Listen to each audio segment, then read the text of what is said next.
Hey you guys, Desmond here, and welcome back to the channel. Today, we are discussing RuPaul's Drag Race Season 13, Episode 10, Freaky Friday Queens. Like always, I am joined by LACRESHA. Say, what's good?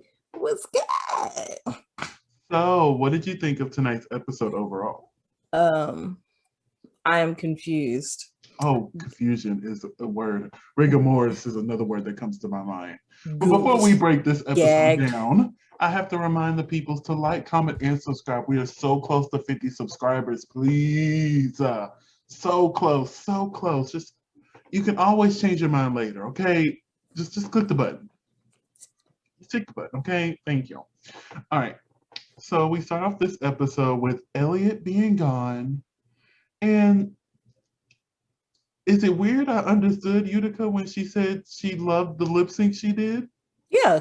Like it lit a fire in her. Like, granted, she probably didn't want to be in the bottom two, but maybe that placement elevated her to where she went this episode. Yeah. Because it seemed like everything she was scared of last episode, she was able to fully embrace this episode. Yeah, she was forced to face it this episode. Mm-hmm. Because, Bob is, he was a white guy, but he had a fro and he wasn't culturally appropriating anything. Mm-hmm. That's just how his hair was. And it was kind of a mixed reception online because some people are like, I don't see a problem with her wearing a wig, wearing the afro. And this is all within the Black community that watches the show. Some Black people are like, oh, it's okay. He had a fro. And others like, no, it's not okay. So it's just kind of, it's that weird gray area where we know she's not trying to culturally appropriate us. So it's probably the Black people that are saying it's not okay are probably saying it's not okay because now you're not necessarily culturally appropriating Black people. Now you're culturally appropriating Jewish people. I don't know. But here's the thing. Nobody said anything about Tina's fro. She did Richard Simmons, and Richard Simmons has a fro. Right. Nobody said anything about Tina, but everybody's just talking about Utica. I'm like, well, why is nobody talking about Tina? If it's not okay for Utica to do it, then why didn't we say something about Tina putting on the fro? Because Utica made a point of saying, oh, well, I don't feel comfortable. And you kind of put yourself in this confusing position where, okay, I understand you might be trying to be sensitive, but you're also sounding a little racist because you're like, oh, well, I don't want to offend, but, Well, she didn't want to offend, so she didn't even bring a fro. She brought the squirrel. She's like, I don't want there to be any confusion, which, like I said, I'm glad she was aware of that. But at the same time, in my eyes, I can't speak for every Black person, but for this Black person, I think I would have been more okay with her just putting on the afro. I would have been perfectly fine with her Yeah. putting on an afro. So anyway, they congratulated Gottmik on her second win. Thank you. And I love how they were sitting down and they were discussing the importance of Simone's runway. Oh my God, did you see the thing she put on Instagram? Yes. Did you see the YouTube video? Like, that was just a piece of it. Did you see the YouTube video? No. Ma'am, you got to. I need to. Yes. And it was a very important thing to see because she was like, people are still dying. Yes. And I'm going to be unapologetically Black. Can't help it. That's always been her not drag. Something I can rub away. That's been her drag aesthetic, unapologetically Black. And it really has. It really has. So we get back up the next morning, and there's not really a mini challenge, but they have this little weird psychic reading situation with Char Margolis. I hope I said her name correctly. Char Margolis. She's a famous psychic medium. I'm not sure exactly what she calls herself. But I truly felt like this was a waste of time. What did you think? It was filler and an excuse as to why they were doing drag on each other as opposed to bringing in family members who had quarantined for 2.5 weeks. Mm-hmm. Well, honestly, they shot that during the worst of the pandemic. So right. Honestly, I kind of had an idea how they were going to do the makeover challenge. They did what I thought, but they didn't. I thought they were going to make over each other, but I thought they were going to do kind of like how season 11 brought back the eliminated girls and make over them. Yeah. That's where I thought we were going with it. And I see how that led up to the makeover challenge, but at the same time, I really felt like it was a waste of time. Because honestly, I don't think that woman put them two together. I really believe production did. Right. But it gave them an excuse. It was Yeah, something fun to yeah, do. it was It was cute. different. And I love how they touched on the little bromance between Denali and Rose. I'm like, I thought that was cute. But yeah, to me, this was just like a waste of time. Like, girl, we could have did a real mini challenge. Yeah, like puppets. I think they're going to wait a little bit longer for the puppets. Yeah, I know, because that's a lot of puppets. Yeah. All right, so real quick, I'm going to go through and announce who was paired with who. Tina was paired with Rose. Denali was paired with Olivia. Utica was paired with Simone. And Candy was paired with Mick.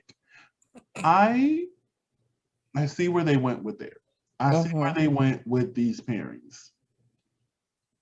Because I think the ultimate goal was to get out of your comfort zone. So let's get somebody who's completely opposite from you. Right. So just a few things that we get from the extended workroom we got today. Tina and Rose, I personally feel like they don't like each other. Am I the only one that got that feeling? I got that vibe a little bit. Like, even if it's not necessarily that they don't like each other, it could also be that they don't run in the same circles. But here's the thing. They've been in this quarantine bubble reality show. Let's see, we started off with 13 queens. We were at 8 at this point. There's been a double Shantae and several episodes where nobody's gone home. I think at this point, they're probably a good almost month in the bubble together. At this point, if you're not clicking, honey, you're not going to click. You know what I'm saying? And I just feel like their drag styles, all of their drag styles are extremely different, but I think theirs and Utica and Simone's were like the most different. So for the pair of Denali and Olivia, they really, honestly, they fit well together. Like, I didn't see too much of a struggle between, them trying to merge their styles together. No, because, one's elegant and the other one's elegant. Just on ice. Yeah. Yeah. Utica and Simone, yeah, the whole cultural appropriation thing. They were both nervous about doing each other's style of drag. I really felt like out of all the groups, they were the biggest hill to overcome. And then we had Candy Muse and Gottmik. The only difference they really had to go through was the weight difference. They actually had to take each other's outfits and modify them with the sewing machine to fit each other, which is a big struggle because, baby, it was clear. It went from a toothpick to a hot dog. And I got to give it to them. We'll get to it, but they made it work. They really got it together. So we got quite a few mirror moments tonight. Like I said, there was a lot of workroom in this episode. There really was. Yeah, you love to see it because we like it in UK. So, with Denali and Olivia, they both brought up how they're inspired by strong women in their lives. Like Denali in particular mentioned that his mom is a 6th degree black belt. Like, ma'am, baby, come kick my ass, okay? Okay, just kick it. Like, I wouldn't want to pick a fight with her. No. And Olivia was inspired by her mother and grandparents, which is the beautiful thing that she has such a great relationship with them, especially in the Black community, because a lot of times Black parents don't understand queer children. So it was nice to, we're seeing more and more acceptance as the years go on. And I'm loving it. We got something similar with Simone a few episodes back. So, like, I love that. I really do. Yeah. We also got Mick with their struggle with their identity and why they paint the way they do. And, I can never fully understand what it's like to not feel comfortable with my own gender. So to not feel comfortable with your own gender and then still have people in the community still try to pitch you in this one little ball that you're not fully comfortable in. Mm-hmm. And to be able to take it and flip it back in their face, like, yeah, I'm feminine. I don't have, I'm not like every other trans man that's, you know what I'm saying? Like, Right, get the big muscles and the yeah, long like, schlong, and very yeah. comfortable being a twink. And, Yes, and I'm not like, yeah, everybody's an Aiden. not everybody is the same when it comes to their trans discovery, uh, their trans progression, Right. Their and binariness yeah, and in I love completion. these conversations. Like, we've touched on this with UK. They've touched on a lot with non-binary and what it means in the community. And I love seeing these conversations. Like, I'm ready for more trans competitors to come in. I want a queen to come in, a trans woman. Like, we've had trans women before, but the closest we've gotten to I'll say a fully transitioned a trans woman is probably Gia. And even then, Yeah. she didn't have the boobs yet. You know what I'm saying? So, like, I want to see a queen come in fully done up, ready to compete, honey. And that's why I'm so excited that allegedly Sonique is on this upcoming season because, baby, the girls are out. She's ready. I'm ready. I'm ready to live. I'm already Team Sonique. They haven't even announced the cast yet. I'm Team Sonique. Right off the jump, okay? Team Sonique. Anyway. And then we also got that Candy got her confidence from her self-hatred. And I love that because, a lot of people can take their self-hatred and let them take that down a very dark and ugly path. But she was able to turn around and be like, you know what? I like this bit about myself. I love this bit about myself. And next thing you know, we got Candy Muse. Right. I don't agree with Candy Muse a lot of the times, but I love this was a good episode for Candy.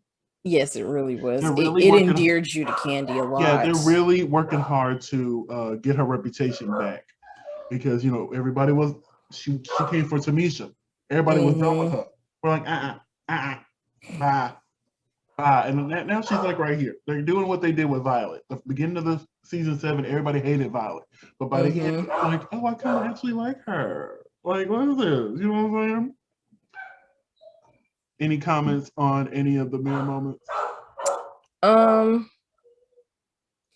really enjoyed the one between Candy and Gottmik. Yeah. I identified a lot on both sides with both of them, not necessarily struggling with whether I'm male or female, sometimes struggling with my sexuality a little bit. Because I know how I feel about either sex, either gender. Yeah. And then, I have a lot of body dysmorphia. Yeah, that's what I was going to say. That's one thing I agree with Candy. The confidence. It's taken me a while to get here when it comes to my confidence. And I still don't have it. Like, period. Oh, period. mine's not where I would love it to be, but it's growing. It's growing. It's getting there.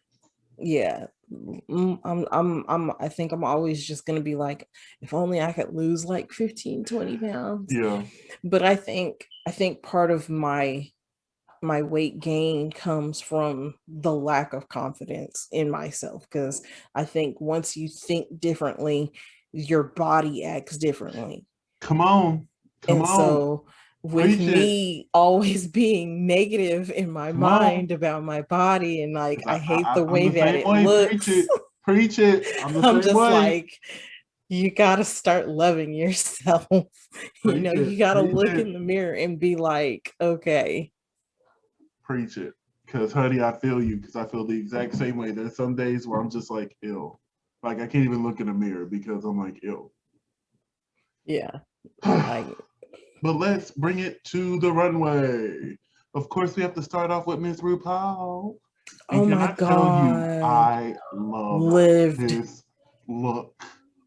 Barbarella. I was like, come on, ma'am. gag me with a spoon. I'm like, yes. Oh my God. It was amazing. It was beautiful. It was It very was beautiful. gorgeous. The It hair it was was like classic Rue, but the dress was it was like a discarded ruby red costume. like whoever is in charge of the costumes, the dresses this season, baby, they need a round of applause. Two of them. Like I loved every bit of it. So this Yes. week we had Carson Kressley, Michelle Visage, and our Mm-hmm. guest judge, Lonnie Love, was back. Everybody say Lonnie Mm-hmm. Love. Loves. I have a love-hate thing with Lonnie Love, but I really do love how she's here for the community. And I love Didn't she like unfollow you or she block you? blocked me because I was Team Tamar when the whole real thing situated, and I don't remember tweeting anything, but I think I might have retweeted a few things, and I think that's why she blocked me. But I love me some Tamar, and the show really hasn't been the same since. But anyway, we're not talking about that right now. No. So the category is Freaky Friday, and Mm-hmm. we're gonna do them as pairs. So let's start off with the first pair, which was Rose and Tina Burner. Okay. Yeah. Yeah. I did not like the Tina Burner look. It I gave didn't me either. Like, PTSD. I really thought this is a little jumping ahead, but I really thought they were the bottom because neither one of the looks. Granted, they were. I will give them that. That was a Tina look. Quintessential That them. was a Rose look. They were just both trash, Yeah, they were and I like, think that's what saved it. right? It's like, I'm going to take our worst look and give it to you.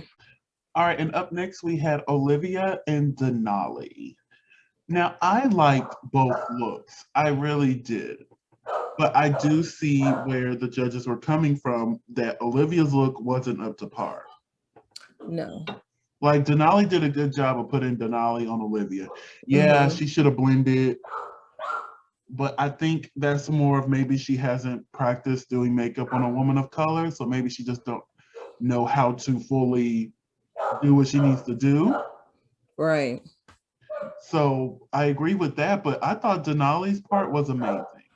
And once again, I'm jumping ahead, but I really thought they were going to judge them individually and not by teams. Because if this was individually, it should have been Tina and Denali.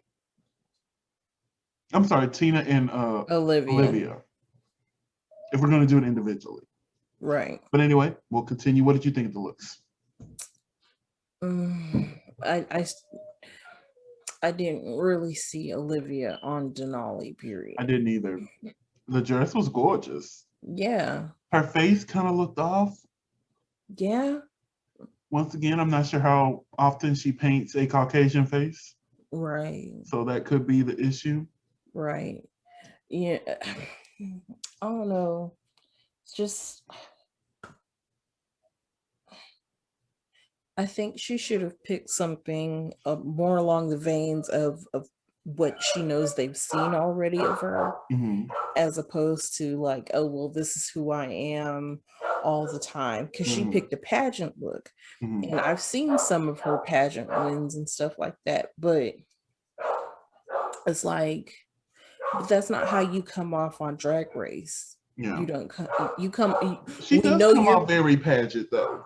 I was gonna say we know you're pageant, but not all of her looks are quintessential pageant. Oh, to me they have been. Like I got the look. It just wasn't fully executed. Executed. Executed. There it was. I don't think it was fully executed. Right. But let's move on to Simone and Utica. 2 snaps and a kiss. I really loved this. They both fully embraced each other. They really did. Miss Utica can walk. Yeah. I'm like, I wish we see this just a little bit more. I know Utica is Utica, but you know, it's nice to see a little something different every now and then. Can we get a glamour queen, please? Like just that walk was everything. Oh my God. And then maybe the way she flipped that, come on. And then walked away and again. It was beautiful. I loved it. And I'm glad that she took the risk to fully embrace that outfit because I thought she looked amazing. I don't think it was culture appropriating. You know what I'm trying to say? Appropriating. Yeah, that I can't talk anymore. Um, I thought it was a great look. I really enjoyed it. I'm Mm-hmm. glad she listened to RuPaul because RuPaul's like, as long as it comes from a place of love, we're not going to read you for it. Yeah. And I'm glad she chose a fashion walk instead of trying to do the Baps walk. You know what I'm saying? Like now, Mm-hmm. if she would have came out with the Baps like, and doing all that, then we would have a problem. Right. She came out, gave a nice walk. She popped the collar. She said, giving me very Zoe from the Proud family, and she just moved on. You know what I'm saying? That's what she reminds me of. She really do. She's been reminding me of that for weeks now. And then this episode, Tall, lanky, white. All she's missing is the red hair. she better do a Zoe look. If she don't do a Zoe look this season, it's a wasted opportunity. But then again, she might not know what the Proud family is. She might think it's cultural appropriation. It's a white character, honey. But then again, Like cartoon. she thought the Bob. Anyway, so what did you think of the look? I loved it. I love both of their looks. I love how Simone came out and was just giving me all of the moving Oh, the dance, color of the winds. I was like, right? yes. Have you ever heard the wolf Stretching cry to the blue the corn moon? I was like, fabric yes. here and Giving there me and the all that. Giving me all body that. movement, and then Utica came out and was like, I loved it. you'll love to see it. You really do. Excuse me. All right, so I understand. the final group was Gottmik and Candy Muse. They did such a good job. I think Gottmik Such a needed good some job. just a little bit of padding. Yeah, I think Gottmik should have padded more if Gottmik padded at all. I'm not sure if Gottmik padded at all. Yeah. But I think there was just a little bit more padding there to be more Candy Muse. But they Mm-hmm. did an amazing job. They They really really did. And did. they made those outfits work. And baby, when Candy came out there, you couldn't tell me that wasn't a Gottmik look. Like out of all of the looks, you knew as Mm-hmm. soon as Candy came out, Gottmik. Right. And I like how Gottmik incorporated her look but still made it Candy Muse, Mhm. because instead of doing her whole face like she normally Oh, does, she did the like. that was the only bit that really bothered me. I wish she would have done Candy's full face, and I'm not sure if there wasn't enough time to do Candy's full face or what. But I wish she would have done the full Gottmik face on Candy. That's it. Well, I liked it the way I'm it just a greedy was. fan. I want more. Okay, I want more. But they did an amazing job. They really did. Mm-hmm. So our top two teams were Simone and Utica, Mm-hmm. Gottmik and Candy. And then the Mm-hmm. bottom two teams were Rose and Tina and Olivia and Denali. Do you agree? Yes. Yes, I did. All right. And before the judges' critiques, we got the dreaded question: who should go home and why? So Rose chose Olivia. Mm-hmm. Tina chose Olivia. Mm-hmm. Olivia chose Utica. Mm-hmm. Denali chose Candy. Simone chose Olivia. Utica chose Olivia. Gottmik chose Olivia. Candy went off.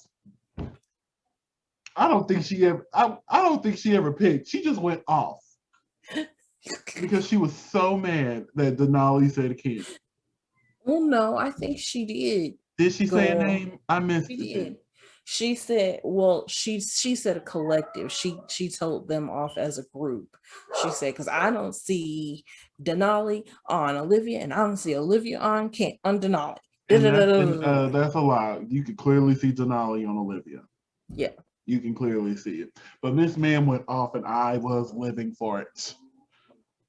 Now, I don't think I would have done that because honestly, to me, that makes you look unprofessional in front of Rue that you can't control your anger on the main stage in front of the judges, especially when we have a guest judge.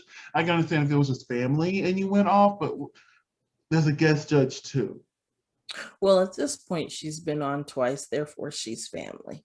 This is like her third time this season. Yes. So I get it. She probably felt comfortable, but at the same time, she's still a guest in this house.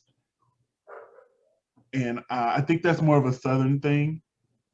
Mm-hmm. And, she's from Bronx.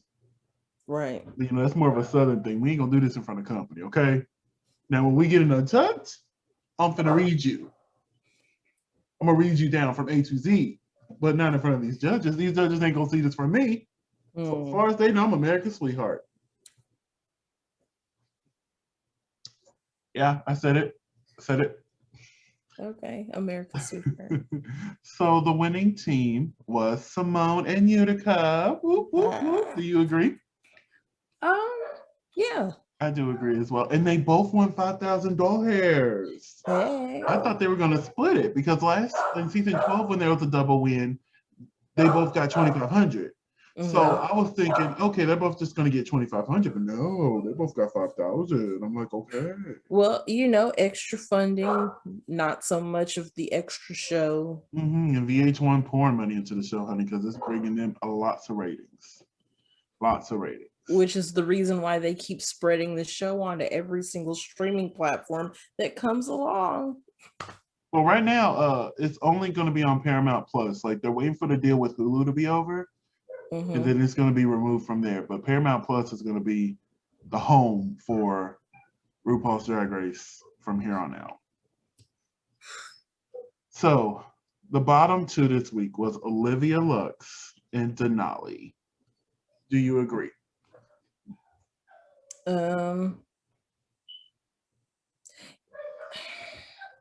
Olivia, yes. Denali, no. Denali, no. Correct. Unfortunately. If we're going to do it as a team, I still think that it should have been Rose and Tina in the bottom. Because, yes, they looked like each other, but the looks were trash. Yeah, but I don't think they got red because the looks were trash. They just got like, oh, y'all look like each other. Y'all did a good job. Pretty much. Even though Michelle did say, like, these looks, girl, but y'all look like each other. Yeah, they weren't elevated versions of each other. Honestly, if it was judged individually, I truly think Olivia and Olivia and Tina should have been in the bottom. But hey, I don't make the rules. So Olivia and Denali lip sync to Shackles by Mary Mary. When I tell you I was gagged when that song started playing. That was not the song I was thinking they would lip sync to. I didn't think they were going to lip sync to it again because they've lip synced it to it before in season 1. Rebecca Glasscock versus Chanel. And I remember Chanel was shaking her ass. I'm like, no, ma'am, this is a gospel song. I understand that you're a drag queen. Right. This is a gospel song. I thought we would never touch on another gospel song, let alone one we've already done. But I gotta say, they turned it. Baby. They did, even with Denali being restricted in that dress. They took me to church, and this is where the rigor mortis comes in. It has been very clear that Olivia had a lot of dresses that had a reveal to it. Why didn't she give her one? Who's to say it didn't have one? Honestly, I feel like Denali would have used the reveal if there was one. If she'd have known that there was one. Honestly, I've seen garments that have reveals in it. You have to construct it a certain way. So either she didn't tell her, which that's even more shady, than not giving her an outfit that has a reveal, because we've seen it Untucked, we've seen it on the main stage. Majority of her looks have some form of a reveal.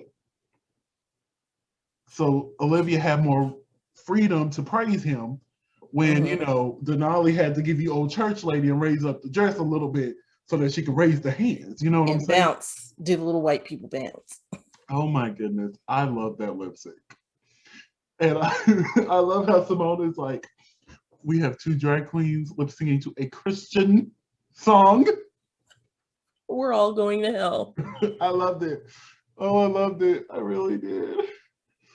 But they need to stop using songs they've already used. This is the second song this season that they've used in a previous season.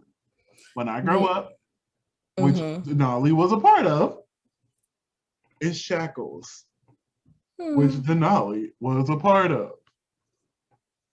But hey, it was a great lip sync.